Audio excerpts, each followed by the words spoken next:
Everyone, I Shivangi Giri welcomes you all in Vandya Granth. तो पिछले last के 2 लेक्चर में मैंने आपको एसिड बेसिस एंड सॉल्ट का बेसिक करा दिया था, ठीक है। पहले लेक्चर में इंट्रोडक्शन कराया था एंड सेकंड लेक्चर में मैंने आपको एसिड्स के बारे में बताया था। एंड मैंने आपको लास्ट लेक्चर में बोला था कि मैं आपको बताऊंगी किसके बारे में। आज हम बात करेंगे बेसिस के बारे में, ठीक है। तो एज आई टोल्ड यू कि बेसिस के बारे में बात करेंगे और मेरा वादा भी मुझे याद है कि मुझे आपको हाइड्रोक्लोरिक नहीं सल्फ्यूरिक एसिड की डिसोसिएशन बतानी है कि है ना, कि हम उसे जब तोड़ेंगे, ठीक है, आफ्टर जब हम उसे तोड़ेंगे तो वो किस तरीके से डिसोसिएट करेगा। जिस तरीके से हमने किसका देखा था, एसिटिक एसिड का देखा था। तो एसिटिक एसिड पहले आपका डिसोसिएट हो गया था, ये आपको मैंने बताया था कि वो डिसोसिएट होके क्या बन गया था, 5CH3COOH, ठीक है, प्लस आपका मिला था आपको H2O मिलेगा, है ना, H2O मिलता आपको और क्या मिलता, और आपको मिलता है CH3COO नेगेटिव। तो ये किसकी डिसोसिएशन थी, ये थी एसिटिक एसिड की डिसोसिएशन, है ना। ये मैंने आपको लास्ट लेक्चर में बताया था।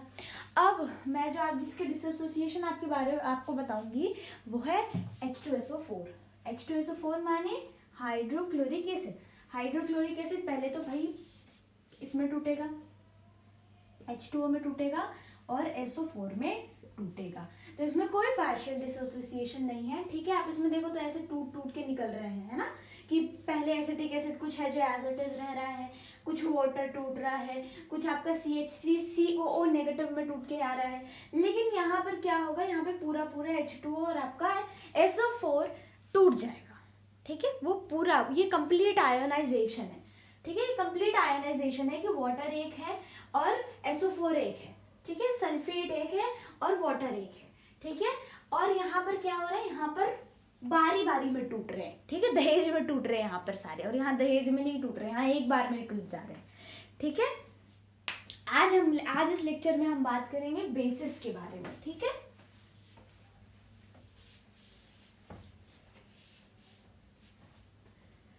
बेसिस के बारे में बात करेंगे। तो भाई मैंने आपको बेसिस का शायद मैंने आपको लिखवाया था फर्स्ट लेक्चर में कुछ डेफिनेशन। किसका लिखवाया था, बेसिस का कुछ डेफिनेशन लिखवाया था मैंने आपको। आप जरा वो जहां पर भी आपका वो पेज है ना जिसमें मैंने आपको बेसिस के डेफिनेशन लिखवाए हैं एसिड एंड बेसिस के, वो जरा खोल लीजिएगा और दोबारा से उसे एक बार रीड करिएगा, है ना, और याद करिएगा, रिकॉल करिएगा कि मैंने आपको बेसिस का क्या बताया था, मैंने आपको डेफिनेशन, ठीक है, वो याद कर लीजिए एक बार। और मैं तो यहाँ लिखवा ही रही हूँ। तो बेसिकली बेसिस एक कंपाउंड होते हैं। A bases are the compound, क्या होते हैं, कंपाउंड होते हैं, which when जब हम उसे which when dissolved in water, ठीक है, dissolved in water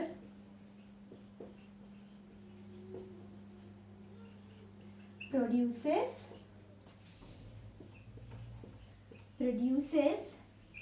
क्या, -OH, या फिर आपने यहाँ पर लगा दिया आयन, ठीक है। आप यहाँ से हटा के यहाँ पर भी लगा देना, कोई दिक्कत नहीं है, ये भी कर सकते हो, वो भी कर सकते हो। तो बेसिस की डेफिनेशन क्या होती है कि जब हम उसे पानी में घोलेंगे तो हमें क्या देगा, OH नेगेटिव आयन देगा, ठीक है। एक काम करो, आप इसको यहाँ से हटा ही दो, OH नेगेटिव आयन आपको देगा। वो कौन से होते हैं, वो हमारे बेसिस होते हैं, ठीक है।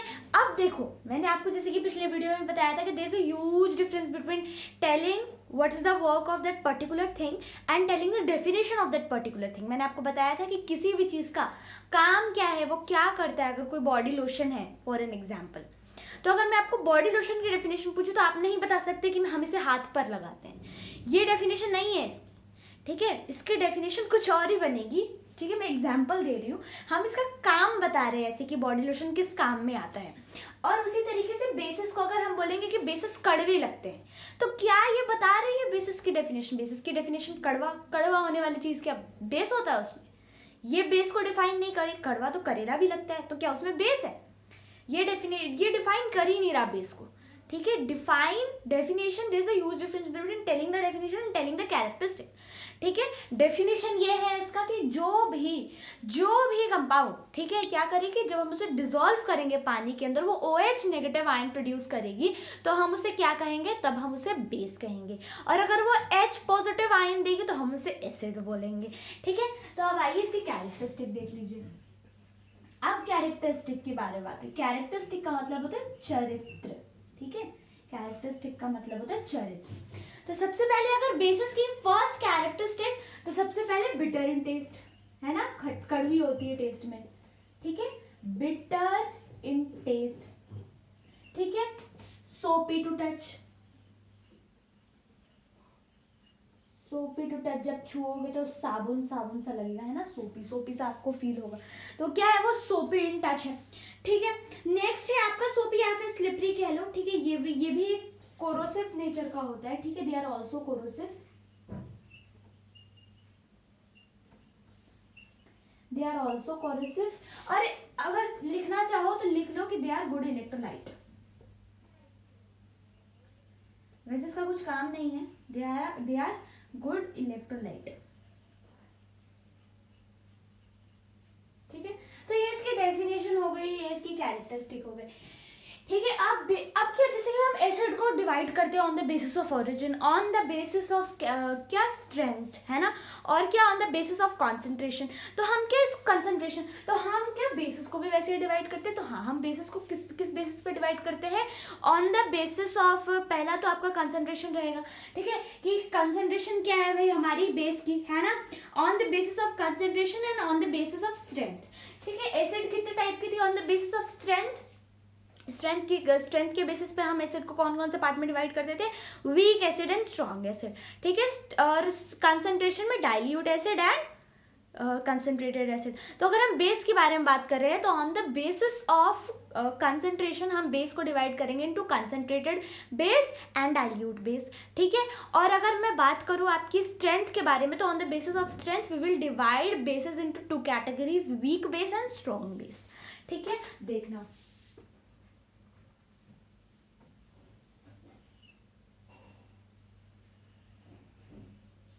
देखो सबसे पहला क्या, सबसे पहला मैं आपको कह दूं वीक बेस,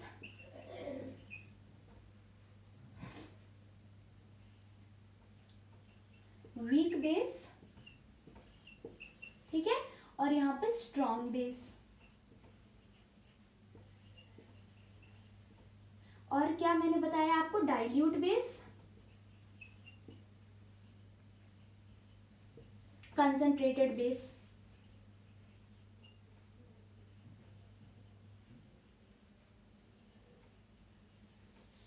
ठीक है, तो वीक बेस और स्ट्रॉन्ग बेस, ठीक है, strong base and weak base, हम इन दोनों कैटेगरी में इसको ऑन द बेसिस ऑफ को मैं OTBO लिख रही हूँ। इसका मतलब है ऑन द बेसिस ऑफ क्या, on the basis of strength, strength के बेसिस पे हम इसे इन 2 कैटेगरी में डिवाइड कर रहे हैं। ठीक है, और डाइल्यूट और कंसंट्रेटेड बेस, तो इसे हम OTBO यानी ऑन द बेसिस ऑफ क्या, कंसंट्रेशन। ठीक है, कंसंट्रेशन के बेसिस पे हम इसे डिवाइड कर रहे हैं। खेल वही है।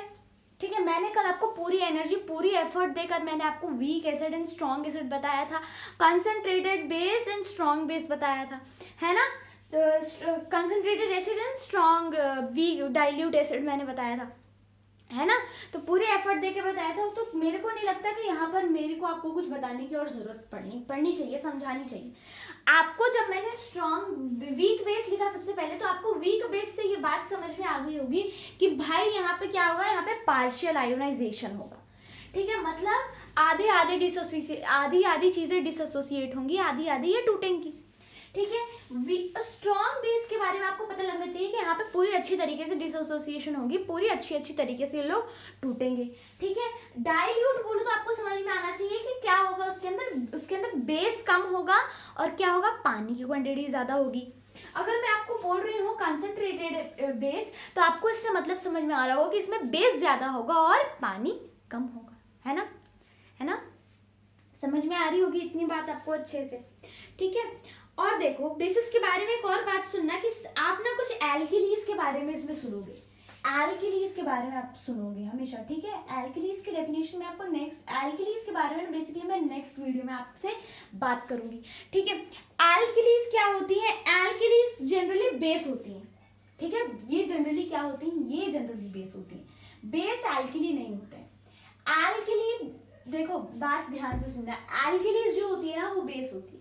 ले लो कि एक कैटेगरी होती है बेस की एल्किलीज, बेस की क्या होती है? कैटेगरी होती है एल्किलीज, लेकिन सारे बेसेस ना एल्किलीज नहीं होती हैं। इस बात को कहीं ना ऐसे नोट डाउन कर देना कि all alkalies are base, all alkalies are base, सारी एल्किली बेस होती है, और ऐसे कॉमा लगा देना और फिर लिखना not all base are alkalies, not all base are alkalies, ठीक है। ये बात इंपॉर्टेंट करके लिख लेना अपने पास में, ठीक है, वरना आपको कहीं ऐसा ना हो जाए कि भाई सोचने लगो कि भाई एल्किलीज और बेस एक से होते हैं। नहीं, alkalies you can say it is a type of a base, ठीक है, ऐसे आप याद कर लो, लेकिन याद रखना कि सारी बेसेस एल्किलीज नहीं होती हैं, ठीक है। आई मेरी बात समझ में? अब देखिए, अब ये तो हो गया ना, अब यहाँ पर हो गया, अब हमने ना कुछ केमिकल रिएक्शंस देखने, केमिकल रिएक्शंस देखने एसिड के। बेस के बारे में होपफुली आपको सब कुछ समझ में आ गया होगा, बेस हमारा इतना ही है। आज के लेक्चर में एक और चीज के बारे में हम बात करेंगे कि एसिड, एसिड अपने कुछ कुछ केमिकल्स के साथ कैसे कैसे यू नो मैंने आपको एक इक्वेशन लिखवाया था कि acid plus base give salt plus water, मैंने आपको कुछ ऐसा लिखवाया था। उस इक्वेशन को मैंने आपको बोल दिया कि सबसे पहले लिख लेना, ठीक है। तो सबसे पहले मैंने आपको इसलिए लिखने के लिए बोला था क्योंकि वहां पर मैं आपको किसके बारे में बताने वाली हूँ? एसिड और बेसिस के रिएक्शन के बारे में बताने वाली हूँ, ठीक है, इसके बारे में बताने वाली हूँ, इसीलिए मैंने आपको बोला था। तो सबसे पहले रिएक्शन देखेंगे हम एसिड का with the metal carbonate and with metal hydrogen carbonate, ठीक है। नहीं समझ में आया क्या है? कोई बात नहीं, ठीक है, मैं आपको समझाऊंगी कि क्या होता है एक्चुअली में, ठीक है। अभी मैं इसे रब करती हूँ, ठीक है, और आपको मैं समझा रही हूँ भी, घबराना नहीं।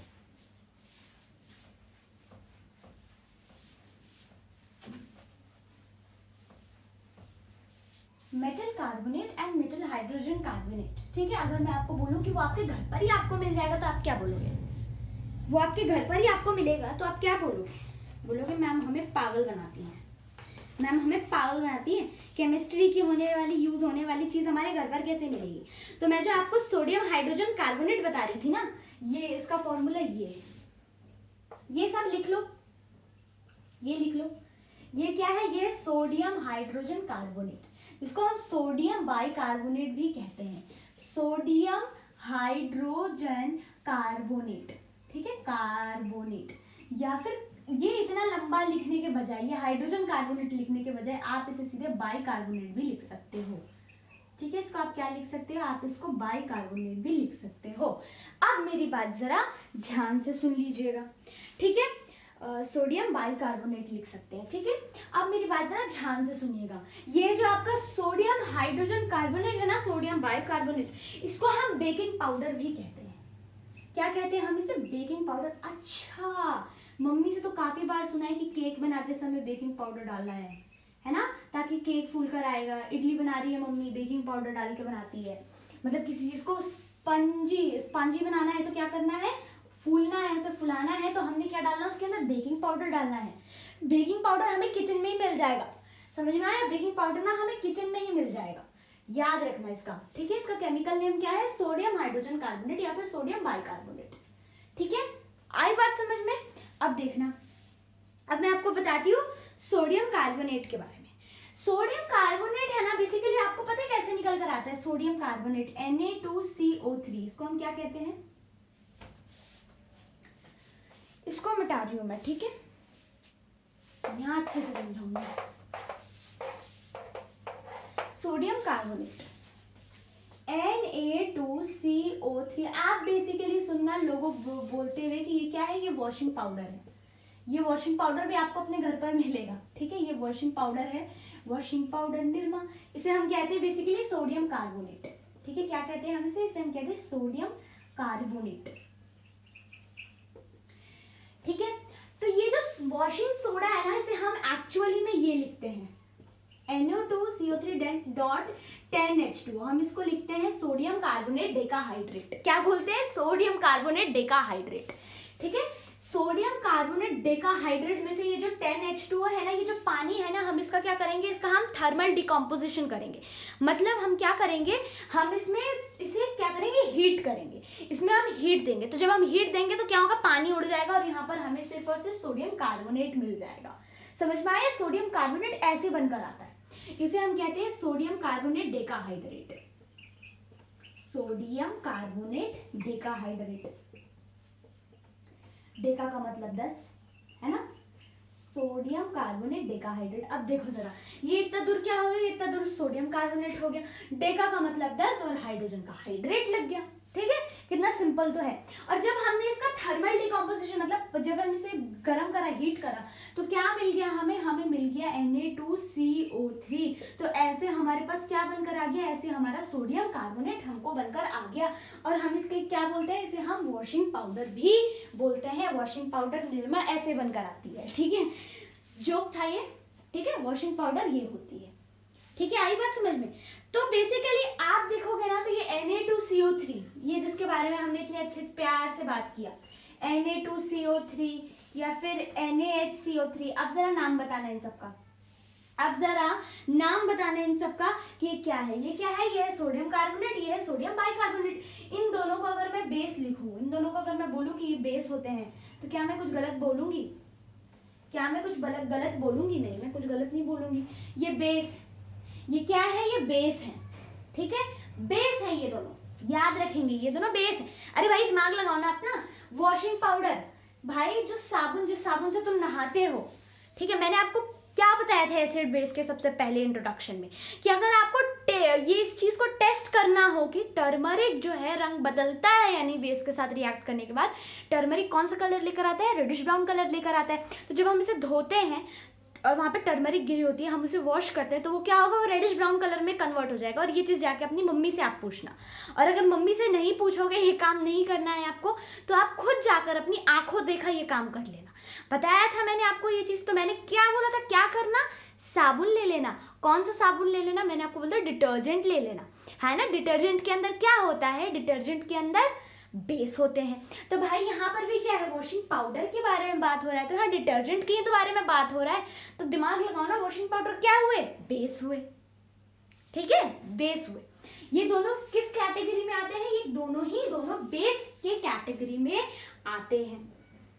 ठीक है, सबसे पहले ना हम छोटा छोटा एग्जाम्पल लेते हैं, छोटा सा एग्जाम्पल लेते हैं। मैं आपको मेटल एंड नॉन मेटल पता है ना, मतलब मेटल एंड नॉन मेटल पहले अभी चैप्टर 3 है आपका, पता है मुझे, लेकिन आपने मेटल्स एंड इतना तो पता होगा कि कौन से मेटल होते हैं, कौन से नॉन मेटल होते हैं। आपको ये पता होगा कि सोडियम मेटल होते हैं, ठीक है, सोडियम मेटल होते हैं। आपको ये पता होगा कि मैग्नीशियम मेटल होता है। आपने एक्टिविटी 1.1 करी थी विद मैग्नीशियम। मैग्नीशियम क्या है एक्चुअली में? मैग्नीशियम इज एक्चुअली मेटल है, ठीक है, लेकिन उसका जो ऑक्साइड बनकर आएगा ना, वो एक नॉन मेटल होगा। नॉन मेटल नहीं होगा, सॉरी, जो मतलब मेरे कहने का मतलब समझना कि मेटल्स की जो ऑक्साइड होती है ना, वो किस नेचर की होती है? वो बेसिक नेचर की होती है। मेरे मुंह से निकल गया था, वो नॉन मेटल होती हैं। एक्चुअली में जब कोई भी मेटल जब ऑक्सीजन के साथ रिएक्ट करता है ना, तो एक बात याद रखना, वो अपना मेटल का ऑक्साइड देता है, ठीक है। मेटल का क्या देगा? मेटल का ऑक्साइड देगा। और वो जो मेटल का ऑक्साइड होगा ना, वो आपका क्या होगा? वो आपका होगा बेसिक इन नेचर, वो बेसिक नेचर का होगा, ठीक है। आप जैसे कि इसका एग्जांपल में ले लेना KOH, पोटेशियम हाइड्रोक्साइड। छोड़ो पोटेशियम, वो छोड़ो, आप ऑक्साइड के बारे में बात कर रहे हैं ना हम, तो आप ले सकते हो MgO ले लो आप, ठीक है। मैग्नीशियम ऑक्साइड, जो आपकी एक्टिविटी 1.1 के अंदर हमने देखा था ना, मैग्नीशियम ऑक्साइड बनके निकलती है, वो मैग्नीशियम ऑक्साइड क्या होगी? वो मैग्नीशियम ऑक्साइड आपकी बेसिकली बेसिक नेचर की होगी, ठीक है। आइए, और जितने नॉन मेटल के ऑक्साइड होंगे ना, नॉन मेटल के ऑक्साइड, नॉन मेटल को जब हम ऑक्सीजन से रिएक्ट कराएंगे तो हमें क्या मिलेगा, हमें नॉन मेटालिक ऑक्साइड मिलेगा। क्या मिलेगा, हमें नॉन मेटालिक ऑक्साइड मिलेगा। तो जो नॉन मेटालिक ऑक्साइड होगा ना वो आपका क्या होगा, वो आपका होगा बच्चे बेसिकली एसिडिक इन नेचर, वो आपके किस नेचर का होगा, एसिडिक नेचर का होगा। इस बात का ध्यान रख लेना। क्या ध्यान रखना भाई, बहुत इंपॉर्टेंट है, ये मत समझ लेना कि ये फालतू है, इंपॉर्टेंट है। इस साल 2024 के बोर्ड में आपसे पूछा गया था ये सवाल। एक्टिविटी 1.1 के ऊपर आपका एक सवाल आया था, पता है?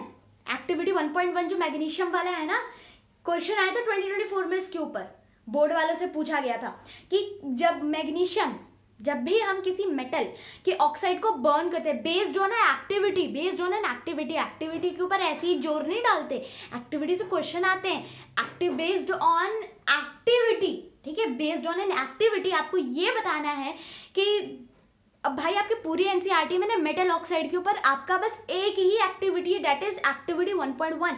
आपको मैग्नीशियम एंड सल्फर के बारे में कुछ कुछ करके था और उसमें आपको बताया था कि उसकी एसिडिक और बेसिक नेचर आपको क्लासिफाई करनी है। तो आपको पता है कि सल्फर क्या है, सल्फर एक नॉन मेटल है। तो जब नॉन मेटल के ऑक्साइड बनेंगे तो वो कैसे होंगे, वो एसिडिक नेचर के होंगे, और जब मेटल के ऑक्साइड बनेंगे तो वो बेसिक नेचर के होंगे। इस बात का ध्यान रख लेना, ठीक है? इस बात को अच्छे से दिमाग में बिठा लेना कि भैया metal plus oxygen always be basic in nature, और जब नॉन मेटल और ऑक्सीजन होंगे, नॉन मेटालिक ऑक्साइड होगा तो वो हमेशा एसिडिक नेचर का होगा। और जब भी आपसे कोई पूछे इसका कोई एग्जाम्पल है तो आपने एक्टिविटी 1.1 बता देना है, ठीक है? कि मैग्नीशियम और ऑक्सीजन वाला वो एक्टिविटी 1.1 याद रख लेना, ठीक है? That's it. तो भाई ये हो गया, ये बात तो इतनी हो गई, और ये बात याद रख लीजिए, लिख लीजिए तो और बेटर रहेगा, ठीक है? आइए देखो, मैंने आपको क्या बताया था, मैंने आपको एक रिएक्टिविटी सीरीज, देखो चैप्टर 1 में जो पढ़ा ना सब काम में आएगा अभी। यहाँ पर आपको कुछ नहीं करना है, यहाँ पर आपको डिस्प्लेसमेंट करना है। क्या करना है, मैंने आपको बोला था डिस्प्लेसमेंट रिएक्शन ध्यान से पढ़ो, रिएक्टिविटी सीरीज ध्यान से याद करो। क्यों? क्योंकि इसका जो काम है ना वो चैप्टर 2 के अंदर आएगा। यहाँ पर आपको कोई भी डिकम्पोजिशन रिएक्शन आपको नहीं मिलेगी, यहाँ पर आपको कोई कॉम्बिनेशन रिएक्शन नहीं मिल के आएगी। आपको जो रिएक्शन आएगी वो आएगी सिर्फ और सिर्फ डिस्प्लेसमेंट रिएक्शन 110%। जितनी एग्जाम्पल्स है ना आपकी चैप्टर 2 में सब डिस्प्लेसमेंट रिएक्शन है, एक भी इधर उधर का रिएक्शन नहीं है आपके पास। एक्सेप्शन जो आपको समझाने के लिए मैंने आपको डिकम्पोजिशन रिएक्शन वगैरह जो अभी बता रही थी मैं आपको, वो मैं आपको समझाने के लिए बता रही थी। लेकिन एसिड बेसिस एंड सॉल्ट में डिस्प्लेसमेंट रिएक्शन का बहुत काम है। अगर रिएक्टिविटी सीरीज नहीं पढ़ा है नहीं समझ पाओगे। रिएक्टिविटी सीरीज खोल के बैठो, ठीक है? और उसे याद कर लेना। और नहीं भी याद करोगे ना तो देखना फ्लो में इतनी बार पढ़ लोगे उसे, इतने एग्जाम दोगे, प्री बोर्ड दोगे, ये दोगे वो दोगे, अपने आप याद हो जाएगा, ठीक है? लेकिन अभी कंफ्यूजन ना होना, इसीलिए कम से कम खोल के बैठ जाना उसको, ठीक है? यहाँ ध्यान दो, मैंने आपको क्या बताया था, मैंने आपको बताया था एसिड प्लस बेस आपको क्या देते हैं, आपको सॉल्ट प्लस वाटर देते हैं। कुछ मैंने आपको ऐसा बताया था, ठीक है? सॉल्ट प्लस वाटर देंगे आपको, ठीक है? क्या देंगे? सॉल्ट प्लस वाटर देंगे। अब मैं आपको एक बात बताती हूं कि मेटल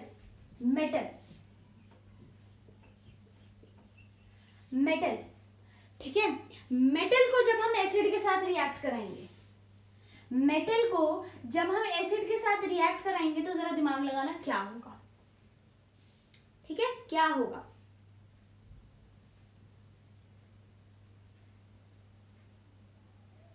मेटल को जब हम रिएक्ट कराएंगे एसिड के साथ तो क्या होगा, थोड़ा सोचना, थोड़ा क्रिटिकल थिंकिंग करना। उसके ऊपर ना एक एग्जाम्पल भी हमारे कॉमन सॉल्ट के ऊपर, ठीक है? वो बताऊंगी मैं आपको, ठीक है?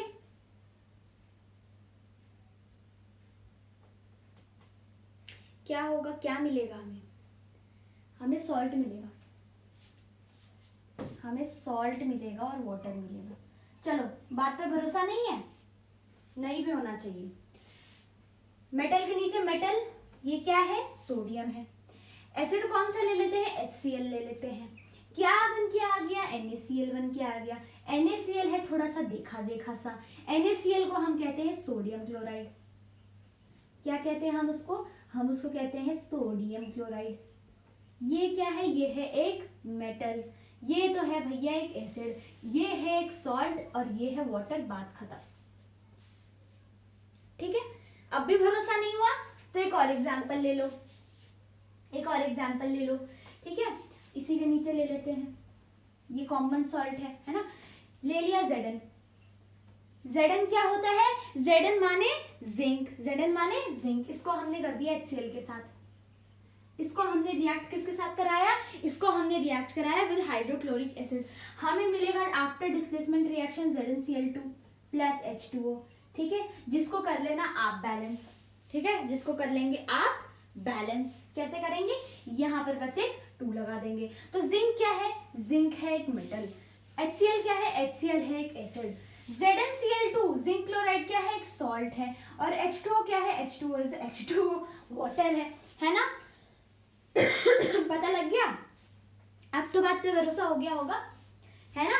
अब देखो, अब देखना,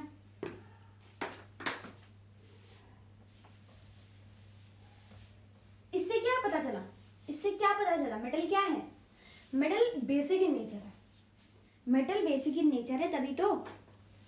चलो छोड़ो उस बात को, छोड़ो।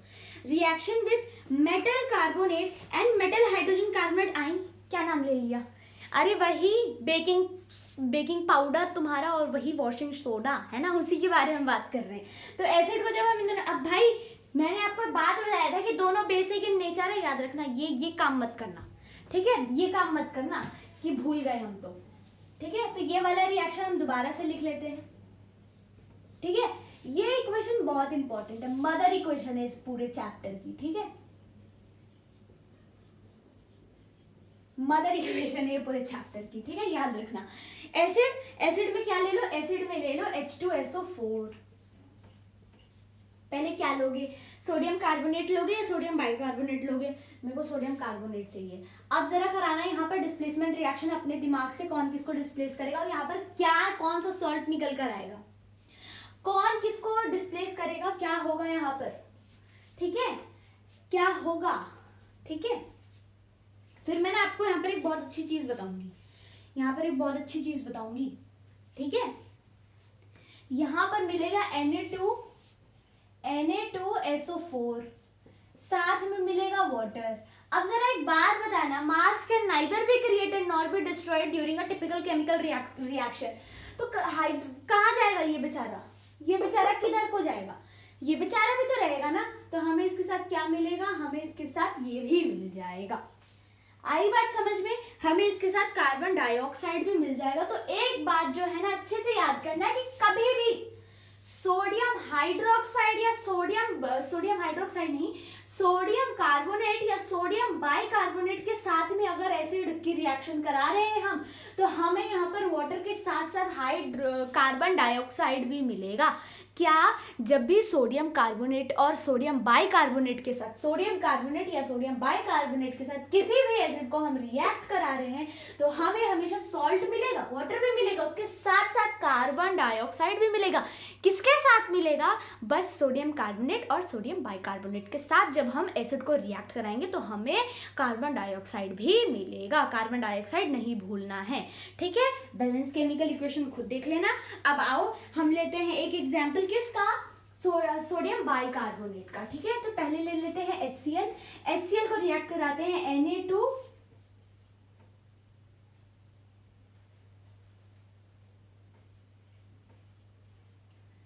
Sodium carbonate.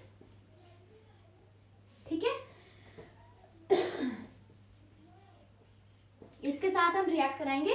करो डिस्प्लेस फटाफट से, क्या बन के मिलेगा, क्या बन के मिलेगा। होप सो कि आपको दिख गया होगा कितना आसान सा सॉल्ट बन के निकल रहा है। बस बात खत्म, कोई रॉकेट साइंस नहीं लगानी है, बस डिस्प्लेसमेंट करना है। और कोई भी ऐसी चीज इसमें है ही नहीं जो आपने कभी देखी ना हो, सब देखी सी है, सब देखा हुआ है। इसे हम सोडियम सल्फेट कहते हैं। क्या कहते हैं इसे, हम कहते हैं सोडियम सल्फेट, ऊपर वाले को। नीचे वाले को सोडियम क्लोराइड कहते हैं, खाने में भी डालते हो भाई, है ना, सोडियम क्लोराइड खाने में भी तो डालते हो। कोई भी एक ऐसी सिंगल चीज नहीं है जो आपने यहाँ पर देखी ना हो, है ना। अब देखो ये तो हो गया। अब इससे क्या प्रूफ हुआ कि हमेशा हर केस में क्या निकल रहा है, हमें सॉल्ट मिल रहा है, वाटर मिल रहा है, और स्पेशली हमें सोडियम कार्बोनेट और सोडियम बाइकार्बोनेट वाले केस में क्या मिल रहे हैं, कार्बन डाइऑक्साइड भी साथ साथ मिल रहे हैं। क्यों?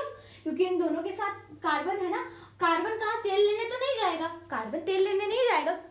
एक्सेप्शन है इस केस में कि इन दोनों के केस में कार्बन निकलेगा, क्योंकि हम भाई ना बना सकते हैं ना बिगाड़ सकते हैं, है ना। अब देखो, अब मेटालिक ऑक्साइड के बारे में मैंने आपको क्या बताया था, मेटालिक ऑक्साइड क्या होते हैं, कौन से होते हैं, किस नेचर के होते हैं। मेटालिक ऑक्साइड किस नेचर के होते हैं, मेटालिक ऑक्साइड होते हैं हमारे बेसिक नेचर के। तो एसिड को जब हम मेटालिक ऑक्साइड के साथ रिएक्ट कराएंगे तो हमें क्या मिलेगा, this is our last topic of today's session, ठीक है।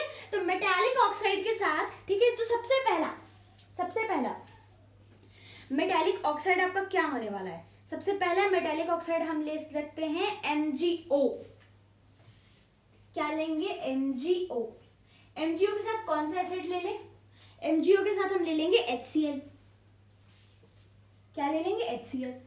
तो भाई दिख गया होगा अब तक,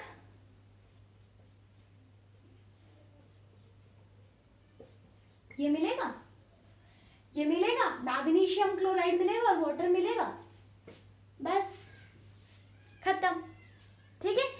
अब देख लेते हैं हाइड्रोक्साइड के साथ, ठीक है, इसको हम मैग्नीशियम क्लोराइड कहते हैं, मैग्नीशियम क्लोराइड कहते हैं, याद रखेंगे अच्छे से, ठीक है। अब एक एग्जांपल देख लेते हैं हाइड्रोक्साइड के साथ। तो हाइड्रोक्साइड भी हम ले लेते हैं इसी का, ठीक है, इसी का ले लेते हैं हाइड्रोक्साइड। तो अब यहाँ पर क्या बन के मिलेगा, जरा दिमाग लगाओ, अब यहाँ पर क्या बन के मिलेगा हमें,